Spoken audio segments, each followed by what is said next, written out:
Moonlight poured over the ancient stones like liquid silver, soft and indifferent, yet carrying the hush of secrets waiting to be unearthed. In that silence lived a boy who had not spoken for 5 years, a shadow that moved through candle-lit corridors, polishing goblets with steady hands while hiding a storm inside his chest.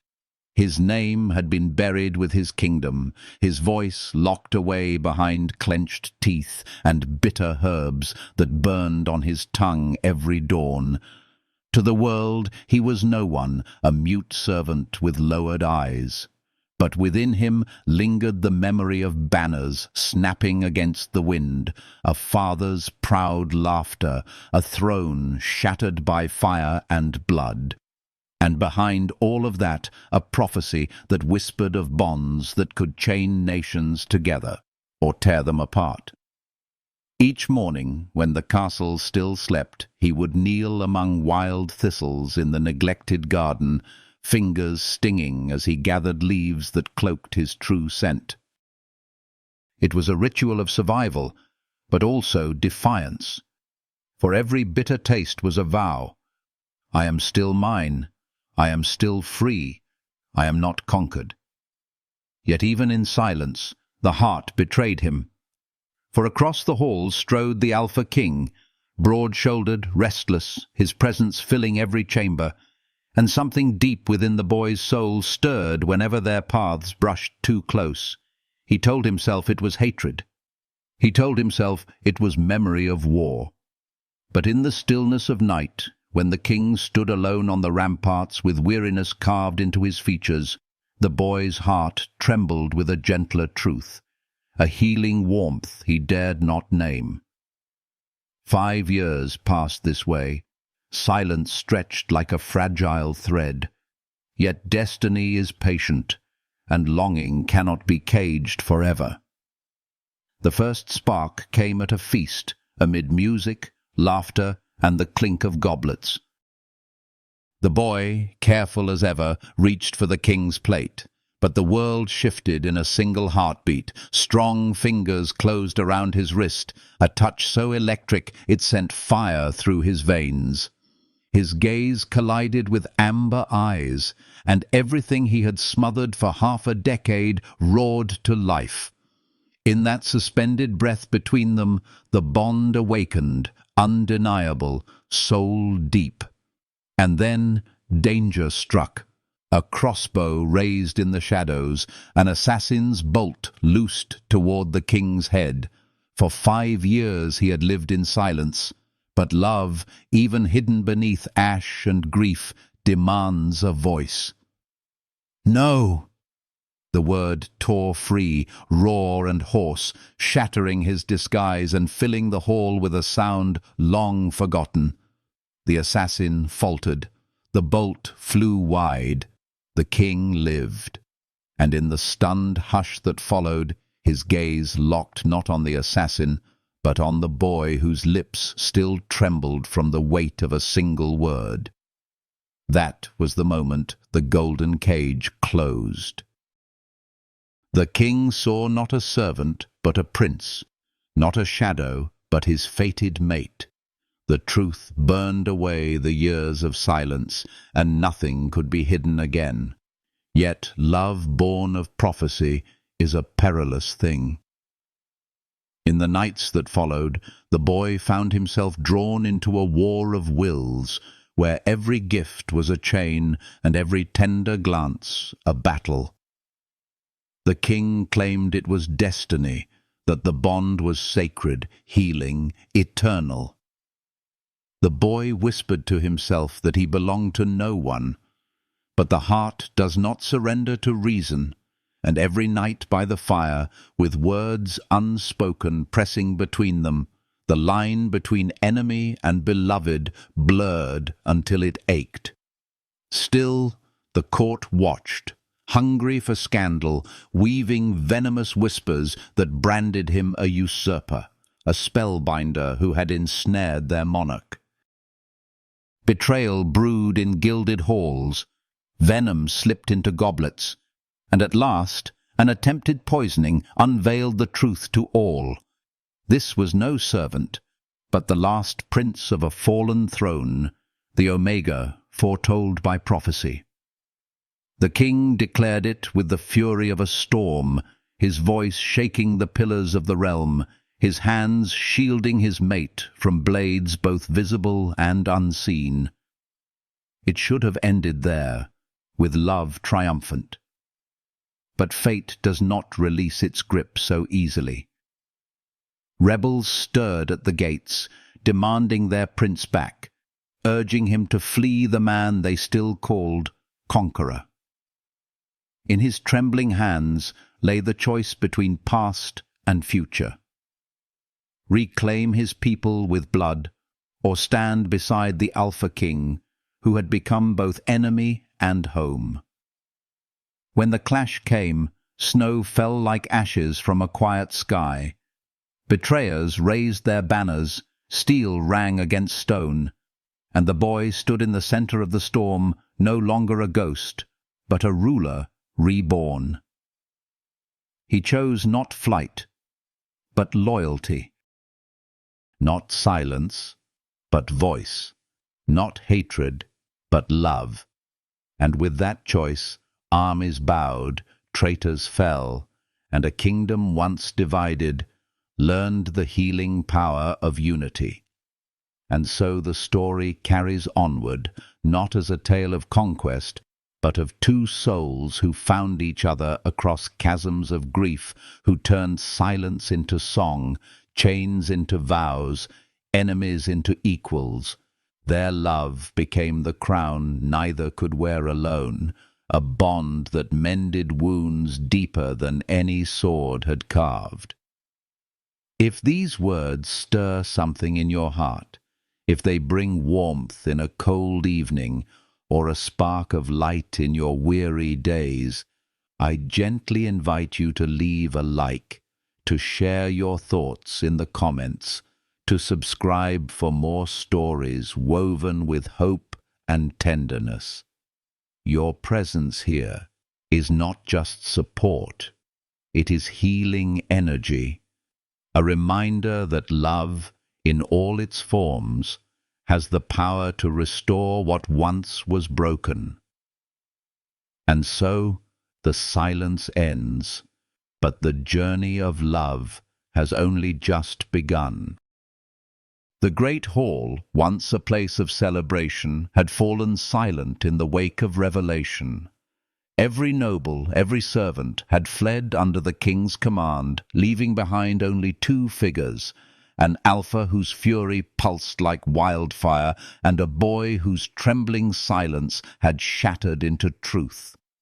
The bond between them blazed, an invisible chain, not forged of iron, but of something deeper, older, undeniable. 5 years of deception lay bare in a single heartbeat. The king's eyes glowed with a golden fire, his breath ragged as he stalked across the stone floor, predator restless in the cage of his own longing. The boy, no longer faceless, no longer invisible, stood tall, though his knees threatened to give way. "You lived beneath my roof, and you hid from me," the king said, his voice low, dangerous. Yet behind the rage there trembled something raw, hurt, confusion, a loneliness that seeped through even his armor of power. The boy met his gaze with defiance, born not of arrogance, but survival. His lips, so long bound in silence, shaped words cracked but steady.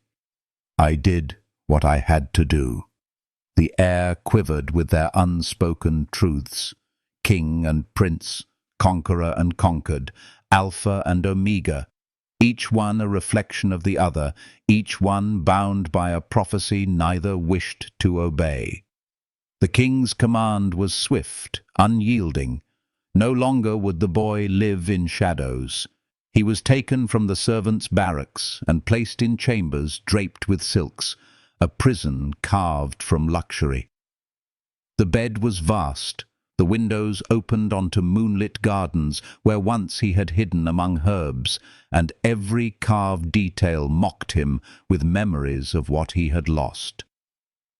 It was the golden cage, beautiful, suffocating, healing and breaking in the same breath. For the king came often, not with chains, but with offerings, books of forgotten lore, instruments echoing his childhood melodies, even a young wolf-pup with storm-grey eyes that mirrored his own. Each gift carried tenderness, yet each gift pressed upon his heart the weight of belonging. But he resisted. Silence had been his weapon, and words became his new blades.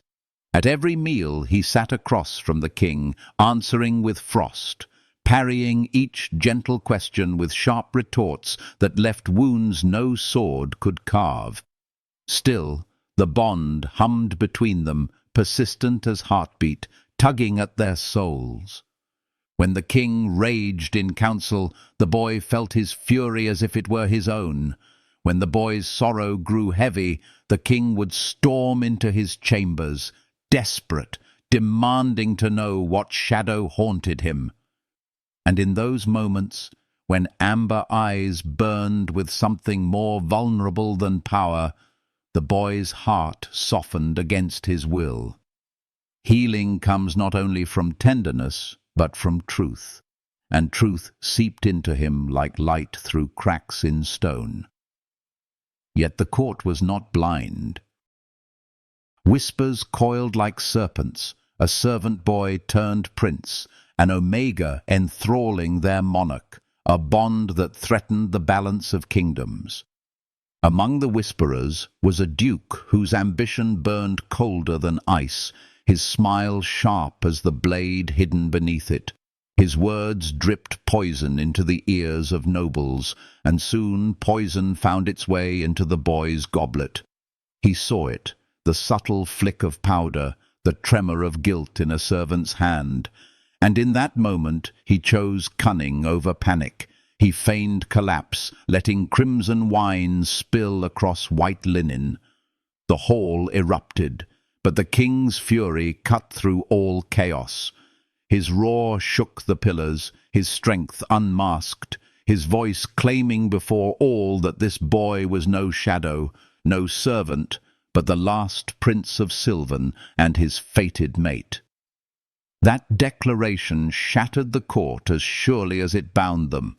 Some bent their knees, awed by the king's devotion. Others recoiled, plotting in silence. And in the quiet after, when the boy lay trembling from the storm he had unleashed, the king knelt beside him, his hands steady, his voice raw. "Never again," he whispered, fierce, desperate, aching. "You will not sacrifice yourself for me." And though the boy's lips curved with defiance, though his words denied surrender, his heart knew that something within him was softening, like frost melting beneath morning sun. Still, destiny pressed harder. Messages slipped into his hands, carrying the voice of his people. They waited for their prince, branding him a traitor for lingering by the side of their conqueror. Each word was a dagger, cutting deeper than the duke's schemes, deeper even than silence. He felt himself torn, caught between love unspoken and loyalty unyielding, between a kingdom that had fallen and a bond that promised healing yet threatened chains. The storm broke with snow. The duke's banners unfurled in rebellion, guards turned traitor, and fire threatened the palace once more. And at the southern gate his people waited, his friend begging him to flee, to reclaim freedom with blood. In his trembling hand was choice incarnate, escape or stand. His chest burned with fear, but also with something warmer, stronger. The memory of amber eyes softened by loneliness, of hands steady in battle and gentle in quiet, of love born not from prophecy, but from the stubborn resilience of two souls finding each other in ruin. The king entered then, sword drawn, his face shadowed with both fury and anguish. He saw the note clutched in the boy's hand, and did not command, did not cage. Instead, with voice raw and breaking, he offered freedom. "Go," he said, surrender in his tone. "Be free. Lead your people." It was in that moment, when the conqueror offered release, that the boy's last wall crumbled. Tears stained his cheeks, but his voice rang steady, a vow forged in healing fire. No, a king does not abandon his allies, and an Omega does not abandon his mate. He stepped forward, no longer servant, no longer prisoner, but sovereign reborn. Together they strode into the storm, the Alpha's strength and the Omega's mind united, moving like twin flames in a world that had long been cold. Armies clashed, steel rang, but side by side they carved a path through betrayal, through shadows, through fate itself. And when at last the traitor fell, when silence returned to the throne room, it was not conquest that remained, but love. And so the war ended not with chains, but with vows. The king, once untouchable, knelt before the boy he could no longer deny, asking not for surrender, but for partnership. And in that moment, crowns were remade, not of iron or silver, but of devotion, of healing, of love strong enough to bind two broken worlds into one. If these words reach your heart, if they bring even a whisper of warmth into the quiet of your evening, I invite you to let that warmth ripple outward. Leave a like, share a comment, subscribe for more stories woven with tenderness and light. Your presence here is more than support. It is a gift of healing, a reminder that love in every form can mend what has been broken and light even the darkest paths. And thus, a tale of silence and defiance becomes a story of unity, guiding us toward the next chapter where love no longer hides, but shines. Snow had barely melted from the palace stones when the kingdom began to shift beneath the weight of new truths. Whispers filled the corridors, nobles debating in hushed tones, servants carrying gossip like embers that could ignite at any moment. But beyond the walls of politics and fear, there was something more delicate unfolding, the slow weaving together of two souls who had spent years apart, yet were bound by a thread of destiny neither could cut. Nights in the king's chambers no longer crackled only with unspoken tension. They began to soften, carrying the warmth of fireside confessions and fragments of laughter that sounded almost foreign on lips so long pressed in silence. The king, once hardened by solitude, discovered that sharing his burdens did not weaken him, but steadied him. Maps spread across tables, strategies whispered late into the night, became not just plans for war, but bridges between their hearts. The boy, no longer voiceless, offered counsel with a sharpness born from years of observation in shadows. He spoke of allies disguised as courtiers, of traitors whose smiles hid daggers, of patterns he alone had noticed. His voice, fragile at first, grew strong again, and in each word the king found healing, an anchor against the chaos that threatened to tear his reign apart. And still, their bond deepened in quieter ways. A brush of fingers as a scroll was passed across the table, a glance held too long in the flicker of candlelight, the subtle lean of two bodies drawn closer by instinct older than any crown. These moments were tender, unpolished, carrying both ache and comfort, for love that grows in the ruins of war is both fragile and fierce. The boy's hatred, nurtured like armor, began to crack. Beneath it, warmth seeped in, reluctant yet undeniable. The king, so accustomed to command, found himself vulnerable. His heart laid bare, not before armies, but before one soul who could see past his crown. The court, however, did not rest. Ambition burned in the shadows, and Duke Ludon's betrayal had left fractures too deep to mend with words alone. Murmurs grew into plots, alliances sharpened into blades. Yet for every venomous whisper there was also loyalty kindled by the king's devotion to his mate. Guards who once obeyed only out of duty now watched with reverence, moved by the sight of a ruler whose strength was softened by love. The boy, too, found unexpected allies among the weary and the overlooked, those who had lived too long under the weight of cold politics.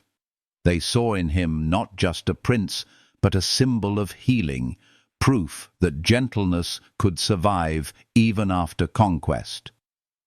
The turning point came beneath falling snow, when rebellion surged once more through the city. Flames rose, steel clashed, and within the storm of battle, the king and his Omega moved as one. He was the blade, swift and unyielding, while the boy was the mind, guiding each step with precision, born from memory of hidden passageways and secret vantage points.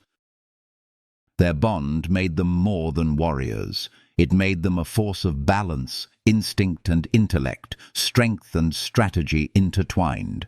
To watch them was to witness harmony wrought in the heart of chaos, love itself shaping the tide of war. When at last the traitor lay defeated in the throne room, silence followed, heavy and profound. Soldiers of both kingdoms stood witness as the king, armor dented and eyes alight, turned not to claim victory, but to kneel. Before all, he bowed his head and offered not command, but partnership, his voice unsteady with devotion. Rule with me, not as my consort, but as my equal. In that moment, crowns were redefined, not as symbols of domination, but of unity, forged in trust and in love. The boy, no longer shadow, no longer prisoner, stepped forward, tears burning his eyes, and answered with a single word that carried the weight of healing across every wound they had endured. Yes. What followed was not a fairy tale's swift happily ever after, but the gentle, patient work of building something new. 1 year later, 2 thrones stood side by side in the great hall, a testament to the bond that had reshaped kingdoms. Hands clasped between armrests, crowns glinting in the same light, they presided over councils where voices of both lands were heard, weaving together futures once thought impossible. And in the quiet nights, away from the weight of eyes and expectations, they stood on the balcony overlooking moonlit gardens, no longer hiding, no longer haunted. The boy, now a king in his own right, smiled without fear, his voice warm and free. "The silence was my prison," he whispered, pressing a kiss to his mate's lips. "But your love was the key." If these words ease your heart, if they offer even a spark of comfort or a breath of healing warmth, let that feeling flow outward. Leave a like, share your thoughts, subscribe to keep walking with these stories that carry both light and tenderness. Your presence here is more than a gesture. It is part of the bond between storyteller and listener, a reminder that love, whether in palaces, in ruins, or in the quiet corners of your own life, remains the most powerful force we will ever know. And thus the silence has ended forever. giving way to a love that speaks louder than prophecy, carrying us into a dawn where two hearts beat as one. Winter surrendered slowly to the soft green of spring, and with it the palace began to breathe again. Where once there had been suspicion, now there was the hesitant rhythm of change. Markets reopened, children laughed in courtyards, and the wounds of rebellion started to knit themselves closed. Yet, within the castle's high walls, another transformation was unfolding, quieter, but no less powerful. The tender weaving of two hearts, learning what it meant to love not in secrecy, not in battle, but in peace. The king and his Omega walked side by side through moonlit gardens, no longer master and servant, no longer conqueror and captive. Beneath blooming branches they spoke in voices once bound by silence, voices that now carried warmth, confessions, and even laughter. For the boy, each word was a kind of healing, a balm poured into scars carved by years of hiding. For the king, each glance from storm-colored eyes was a promise that solitude no longer held dominion over him. And though crowns rested upon their brows, their truest power lay not in the thrones they shared, but in the simple, unguarded moments when one hand found the other, and the world seemed to exhale around them. Yet love, though healing, does not erase shadows. The court remained divided, old wounds whispered in council chambers, and nobles measured loyalty by profit rather than faith. The boy, now a king beside his mate, felt the weight of watchful eyes, some filled with admiration, others with doubt sharpened into contempt. He met their stares with quiet dignity, the strength of one who had survived invisibility and found his voice again.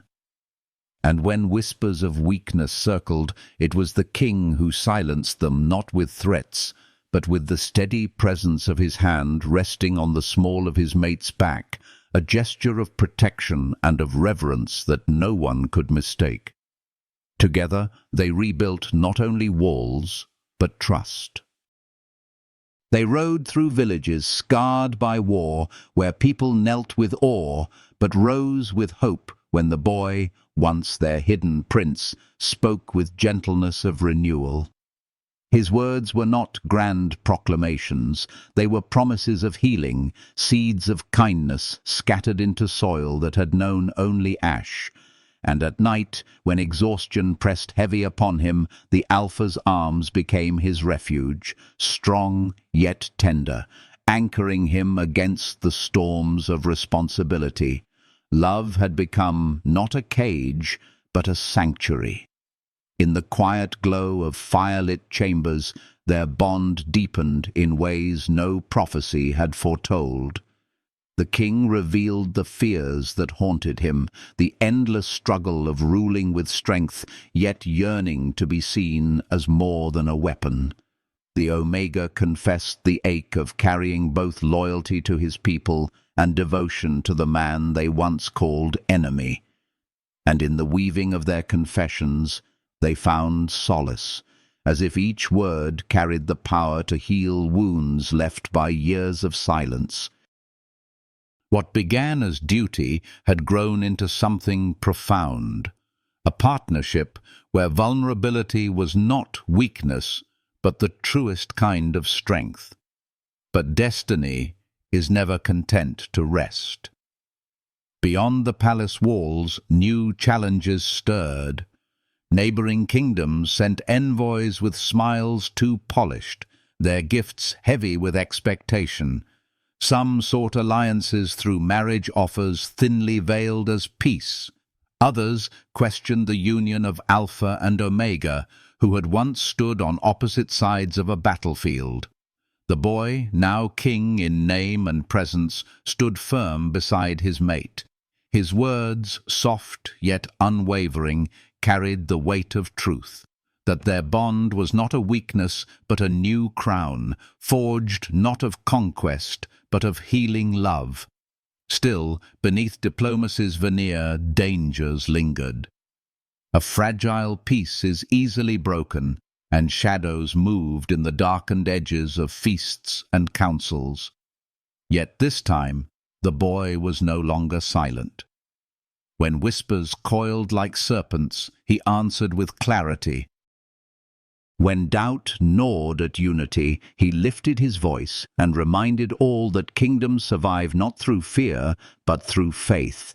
His courage shone brightest in the moments when his hand met his mate's before all, declaring without words what no blade could sever.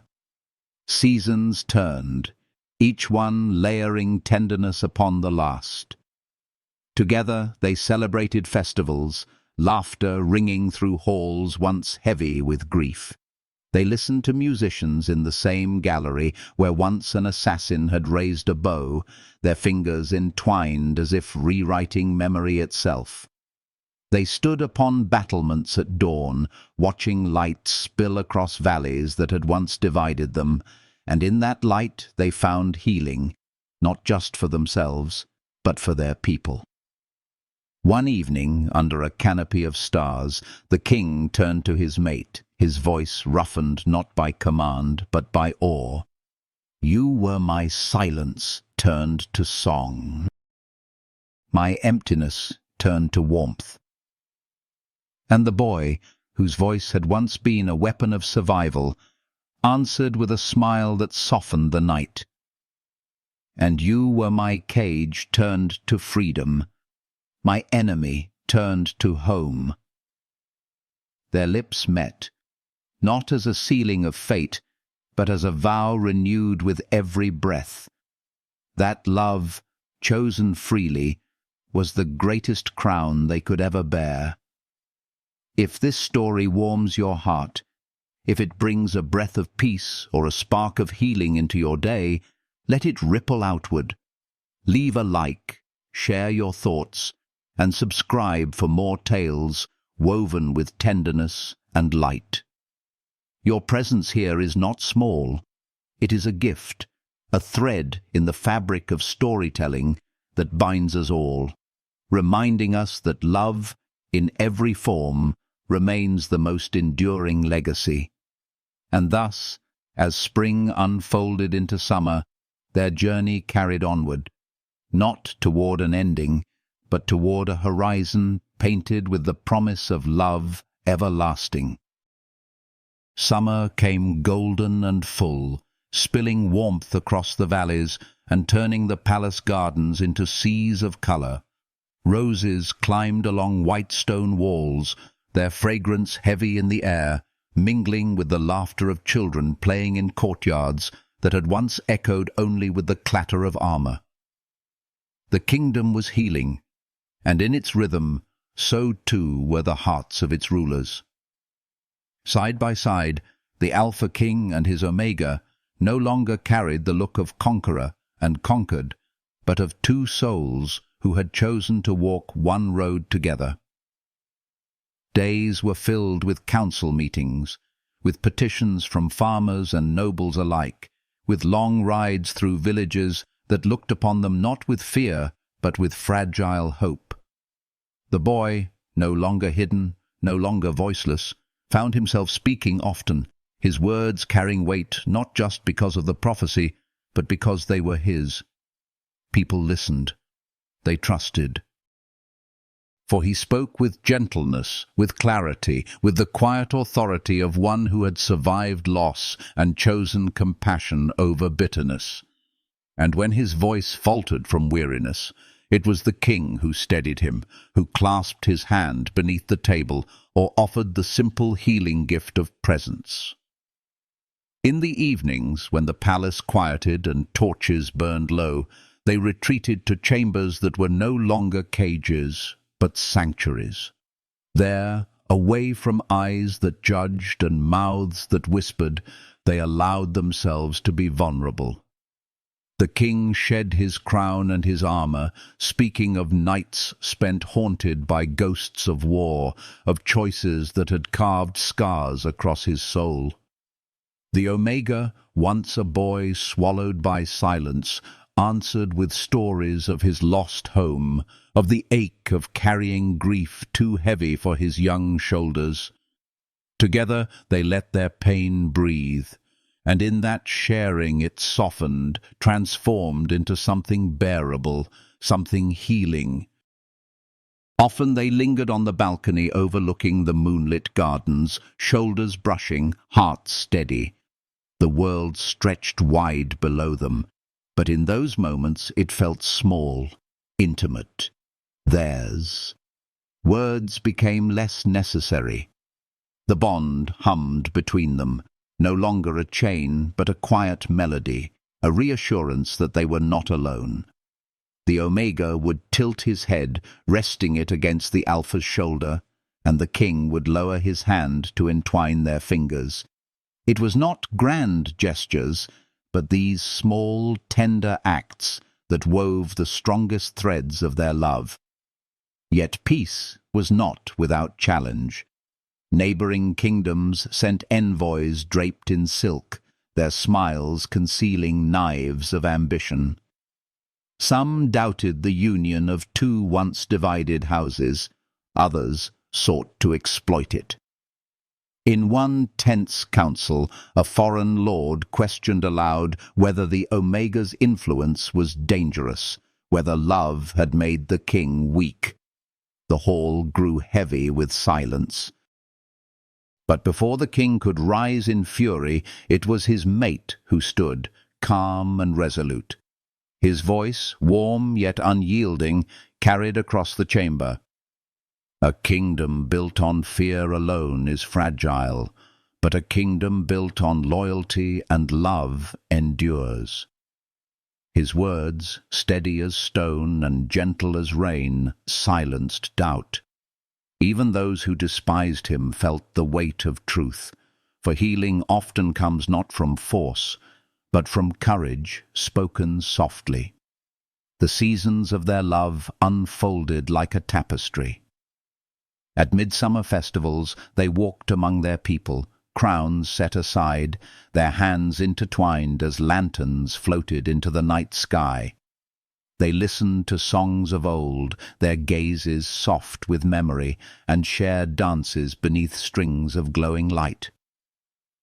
In those moments, surrounded by joy, they were not only rulers, but two men who had found in each other what the world had once denied them, belonging. And yet, beyond the warmth of festivals, there were darker nights. Whispers of discontent lingered. The scars of rebellion did not vanish easily.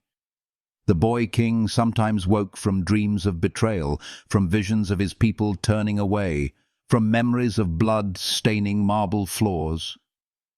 On those nights he would sit awake, trembling beneath the weight of ghosts.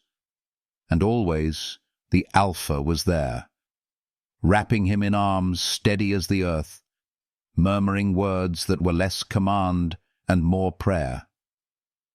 You are safe. You are mine, and I am yours. Those words, soft and healing, became the anchor that steadied him against the tide of memory.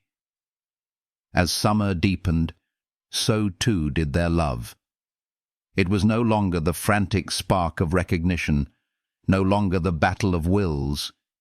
It had grown into something enduring, something rooted, like trees whose branches reached for the sky, yet whose roots intertwined deep beneath the soil. Their bond was not perfect. It carried scars, doubts, stubborn pride, but it was real, and it was strong. And in its warmth, kingdoms found stability, people found hope, and the future, once written in prophecy's shadow, began to open into a horizon bright with possibility. One evening, as the sun bled into gold across the horizon, the king turned to his mate with quiet awe. "I once thought peace would come only through conquest," he admitted. "But now I see it is your voice, your heart, that holds us together. You have given me more than love. You have given me a kingdom reborn." And the Omega, his lips curving with a smile that reached his eyes, answered softly, "And you have given me back my voice. You have turned my silence into song." Their kiss, then, was not one of desperation, but of promise, warm, healing, and steady as the beating of two hearts that had finally found their home. If this story brings you a touch of light, if it warms even the quietest corner of your heart, I invite you to let that warmth ripple outward. Leave a like, share your thoughts, subscribe to walk further along this journey. Each act of presence is not just support, but a healing gift, a reminder that even in stories born of loss and war, love remains the gentlest and most enduring power. And so the summer of their reign drew toward autumn, not with fading, but with ripening, carrying them into the next chapter where love would be tested once more, and where unity would shine against shadows yet to come. Autumn painted the valleys in shades of amber and crimson, a season of harvest and reflection. The air grew cooler, and the scent of wood smoke lingered in every village. Within the palace, the rhythm of life shifted, slower, deeper, as if the kingdom itself was taking a breath. Yet, beneath this calm, the weight of leadership pressed harder, for peace is never effortless. The king and his Omega felt it in every council session, in every envoy that arrived with veiled demands, in every whisper that curled through the marble halls. Still, where once they had faced shadows alone, now they stood together. And that togetherness was a shield stronger than steel. The Omega had grown into his role with a quiet grace that none could deny. No longer the boy who hid behind silence, he now spoke with measured certainty, guiding decisions with insight sharpened by years of observation. When disputes flared between lords, his voice carried calm into the room, a steadying presence that soothed tempers and reminded all that strength could also be gentle. The king watched him often in these moments, pride tempered with awe, marveling at how the one who had once seemed invisible now commanded the attention of nobles and soldiers alike. He did not need to roar to be heard. His healing words carried farther than shouts. Their bond deepened through small rituals that anchored them amid the demands of rule. At dawn, before the first council bell, they walked together through the dew-drenched gardens, their hands brushing as birds stirred in the branches. At night, after the weight of politics and plans had pressed heavy on their shoulders, they returned to the quiet sanctuary of their chamber. There, away from the eyes of the world, they laid aside crowns and titles. They became simply two men, bound not by prophecy but by choice, by the warmth of lips meeting in tender kisses, by the comfort of arms offering rest when exhaustion threatened to break them. These moments were not grand, but they were the truest, the ones that gave them strength to face what waited outside their door. Yet autumn carried new trials. A famine struck in the northern provinces, and with it came unrest. Hungry families murmured that the throne cared little for their suffering, while opportunists fanned flames of dissent. The king rode out to oversee relief, his presence a reminder of power, but it was his mate who turned doubt into faith. He knelt among villagers, his hands helping to carry sacks of grain, his voice warm as he spoke not as ruler but as brother. We have not forgotten you. Your pain is our pain. Your healing is our healing." His sincerity disarmed anger, and where suspicion had lingered, gratitude bloomed. The people began to see not just a king restored, but a man who carried their burdens as his own. The king, watching from a distance, felt his heart swell with something fierce and tender. He had known the battlefield, had commanded armies with iron will, but here he saw another kind of strength, the strength to heal, to soften, to bend without breaking. That night, as they camped beneath a sky strewn with stars, he pulled his mate close, his voice low with reverence. "You have given me more than victory. You have given me peace." And the Omega, resting his head against the Alpha's chest, answered softly, "And you have given me more than freedom. You have given me home." In those words, truth resonated, carrying them into a silence filled not with fear, but with warmth.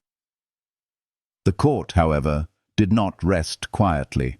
Ambitious nobles, embittered by the unity they could not fracture, whispered of alliances to undermine the crown.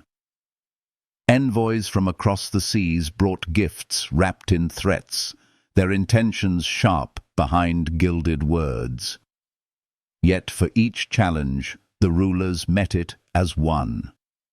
The king stood tall, his presence commanding, while his mate's quiet wisdom disarmed even the most venomous tongue. Together they turned storms into opportunities, weaving diplomacy with the same grace they had once wielded on the battlefield. As autumn waned and the first snow threatened, a festival was held to honor the harvest. Lanterns glowed like constellations in the courtyards, music floated through the halls, and laughter rang out where once there had been silence.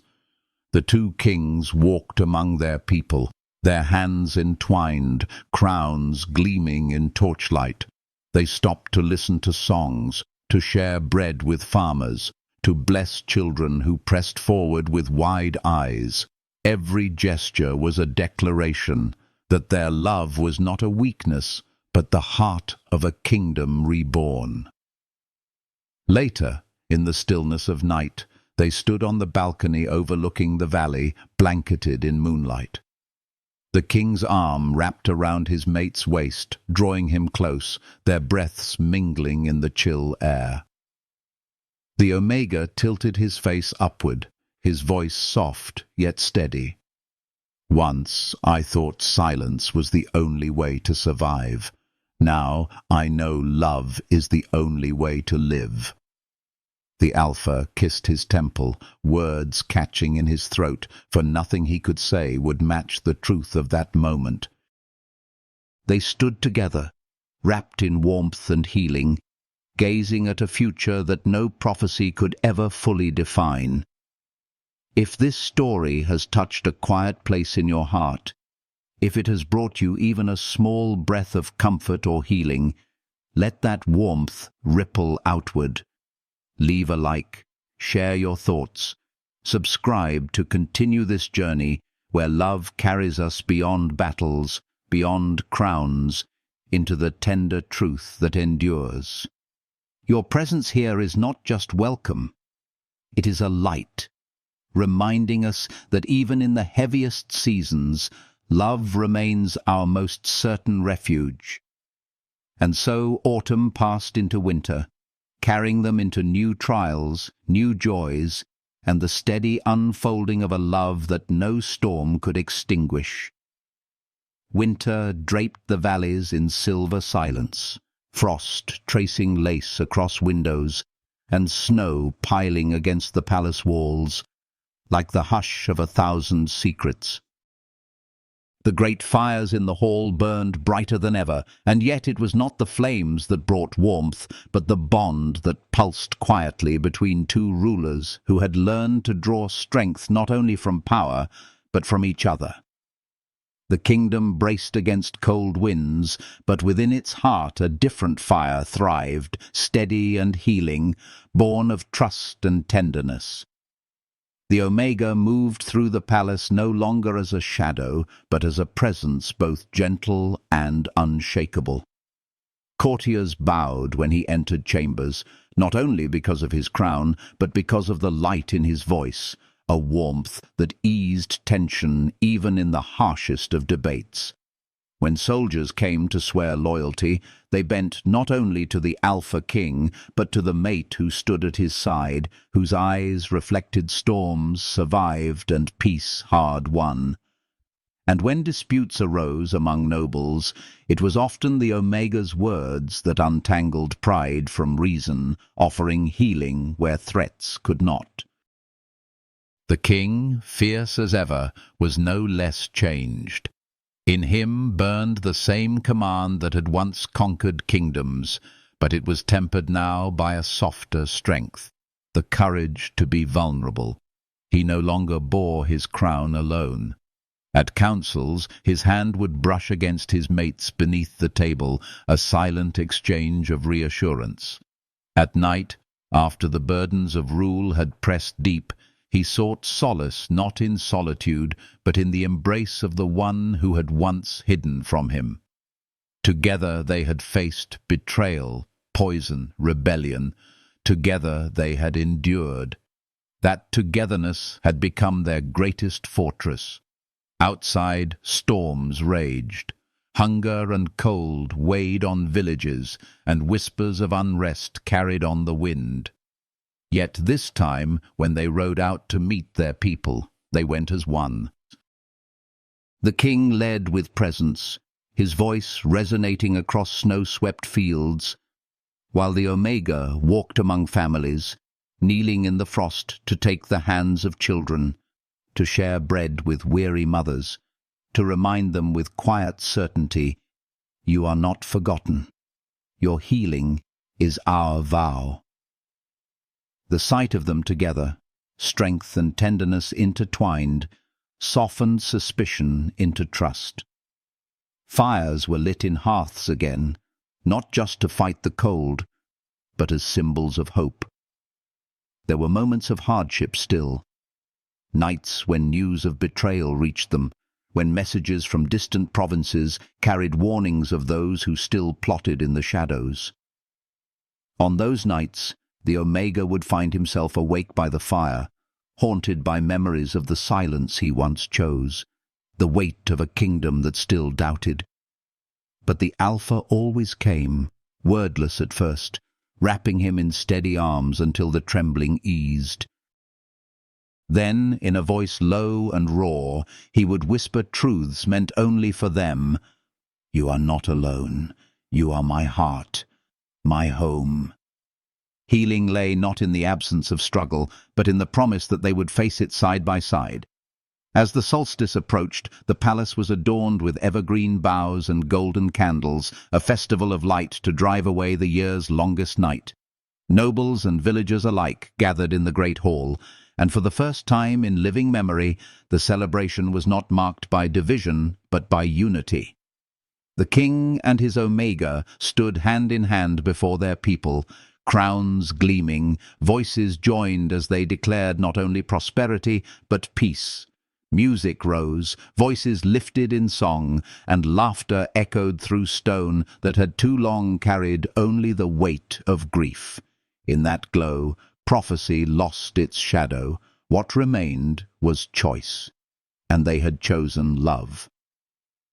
Later, beneath the stars, away from the revelry, they stood together on the frost-bright balcony. The Alpha pulled his mate close, his breath visible in the cold air, his eyes burning not with conquest, but devotion.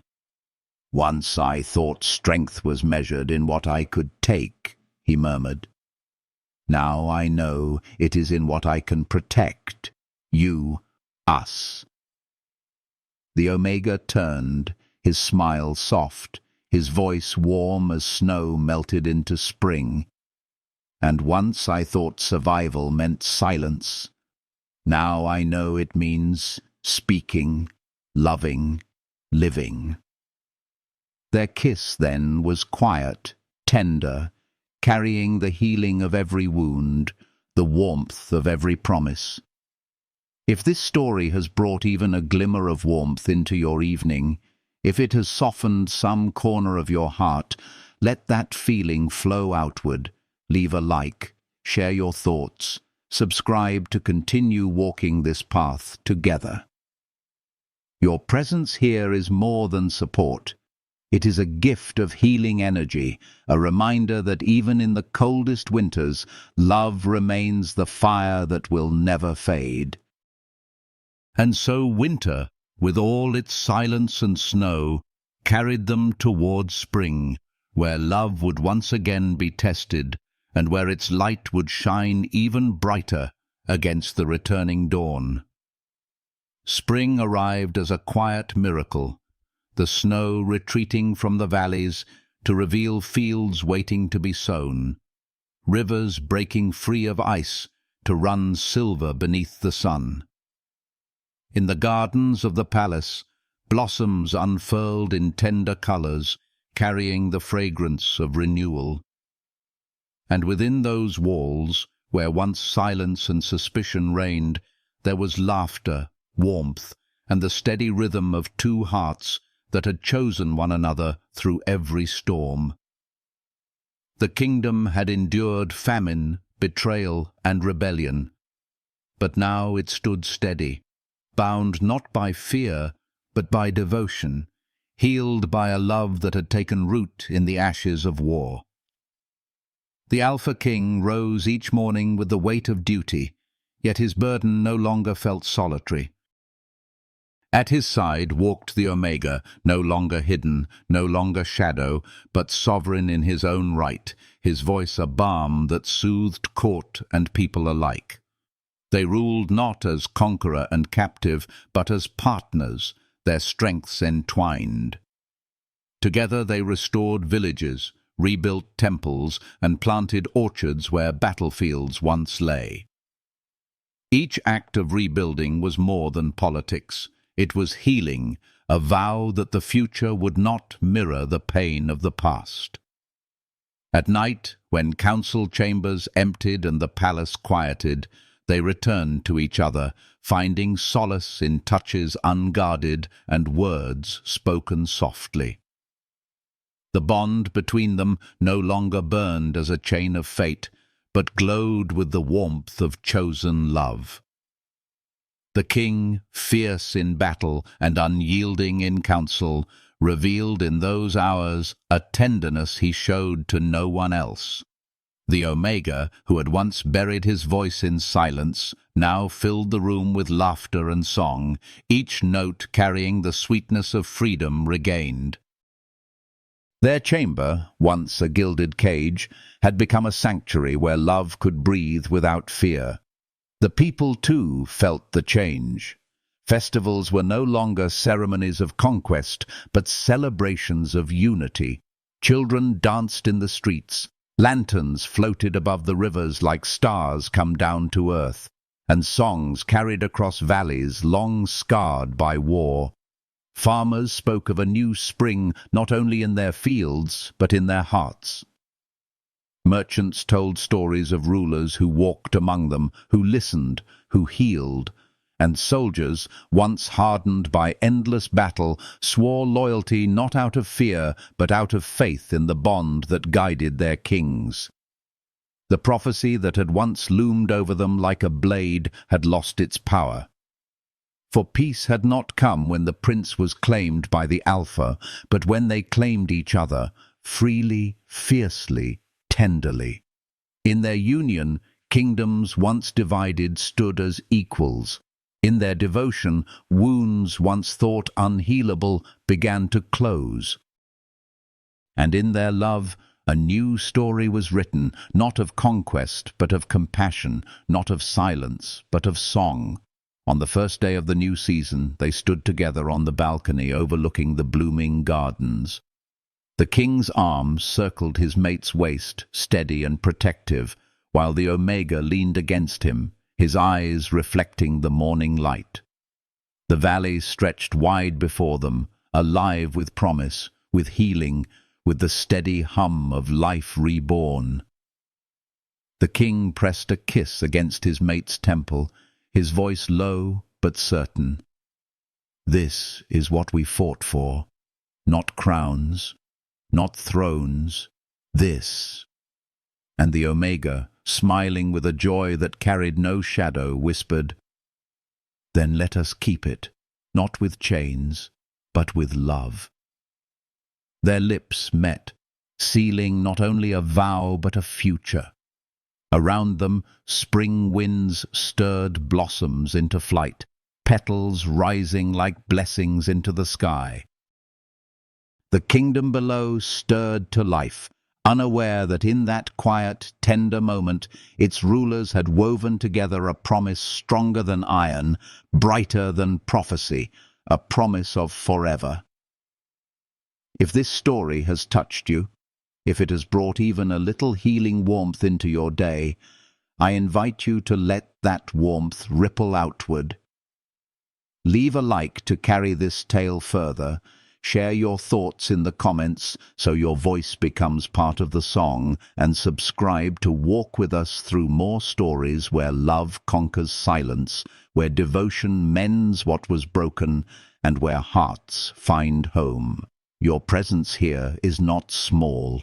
It is precious, a reminder that even in a world full of shadows, light and love endure.